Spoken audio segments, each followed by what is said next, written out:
A danger disguised as school supplies. The Food and Drug Administration is warning parents about vapes that look like highlighters and other items that young people use regularly. Yeah, some Hampton Roads School Division administrators tell 13 News Now they're constantly looking for the latest e-cigarette trends. Allison Basil found out how school staff and vape shop owners in the 757 work to keep those devices out of the hands of teens. Highlighters come in many fluorescent colors, and now some could cause harm to students. Videos on the social media platform TikTok show vape pens disguised as highlighters. HighlighterVape.com sells various colored vapes that look like the office tool. The FDA posted photos of the dupes online, warning parents to look out for the devices and is cracking down on retailers selling them. They also show other vapes that look like child toys. I think all of it is alarming. Dr. Samantha Dutta, a pulmonologist with Centera, says more young people are getting their hands on vapes. And, the recent studies had shown that 1 in 5 high schoolers and 1 in 20 middle schoolers have used some form of e-cigarette in the past 30 days, which is huge. He says some people put unregulated chemicals in the devices, which can cause severe lung damage. We just don't have too much studies as of yet on what is the effect, what is the toxic dose of the different solvents, the flavorants, the other things that they put in these vaping devices. School division administrators for Virginia Beach and Chesapeake, Hampton Roads' biggest divisions, tell 13 News Now they haven't seen highlighter vapes in schools this year.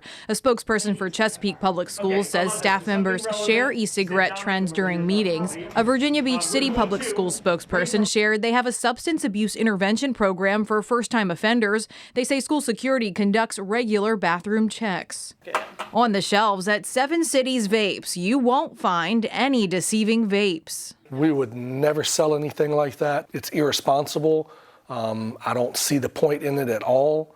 If you're an adult and you're doing these legally. Dwayne Lassiter says he opened the shop after vaping helped him kick his tobacco habit. Got me away from cigarettes instantly. I've never looked back. The Army veteran says it's his mission to help other people try an alternative to smoking. There's a big box in his store filled with old cigarette packs. And those are all people that have traded their packs in to start vaping.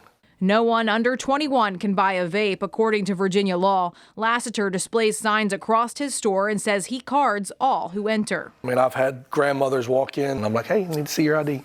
Lassiter says there are some bad apples in the region selling to anyone, but he says he and his partners do their part to keep vapes in the hands of adults. I truly, with all my heart, believe that this is the way to get rid of combustible cigarettes and have the future generations not dependent on nicotine.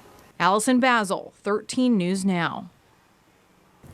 The FDA recently launched a website to inform parents of the latest vape trends targeting children and ways to talk with them about it. You can find the link in this story on 13newsnow.com. And since Allison talked to Dr. Dutta, the government released new numbers on teen vaping. The new study from the CDC shows fewer high schoolers are vaping. Nearly 10% of high school students say they've used an e-cigarette in the last month. That's down from 14% from the same survey conducted last year. Yeah, it's a big drop, but I'm telling you, we were both looking at those images saying, oh my goodness. I mean, it's hard to deny just kids would be attracted to using those things. I mean, when you look at the teddy bears, right? I mean, the markers, your parents wouldn't even be able to know that that was something that was concerning unless you saw this story. So it's good that information is getting out there. But yeah, concerning these products that are on the market right now.